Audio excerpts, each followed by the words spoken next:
عمر رضی الله تعالی عنہ یو ورځ رالی رسول الله صلی الله علیه وسلم وته دا حدیث وا عمر رضی الله تعالی عنہ یا عمر لا يؤمن احدكم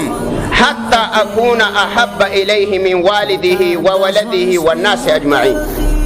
والعمر د انسان لا مؤمن نه دی مسلمان مؤمن نه دی تر هغه پورې چې ترڅو پورې حتی اكون احب الیه چې زه ورته محبوب نشم من والده د پلار نه او د مور نه وولده او د خپلو بچو نه او دغه رنګې د خپل اهل او عیال نه او د الله نبي ویا د تمام مخلوق نه د دین او تګران نشم دا سړی مؤمن نه دی چې عمر رضی الله تعالی عنہ کله دا حدیث واورید د الله د نبی دا نو عمر رضی الله تعالی عنہ او فرمایل ول د الله رسوله تمنګ تګرانې د مور او پلار نه هم د کور والا نه هم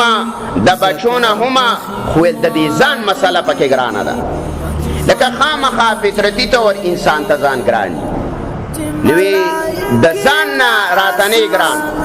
او نور راته د مور او د پلار د بچو د بیبیات څخه راته ګران رسول الله صلی الله علیه وسلم وتوی یا عمر ایمان دی کامل نه دی مؤمن نه نو عمر رضی الله تعالی عنہ خاموش شو لږ ساعت پس دوباره ویل د الله رسول اوس راته د خپل ځان نم ګران شي رسول الله صلی الله علیه وسلم وتوی الان یا عمر اوس مؤمن شولی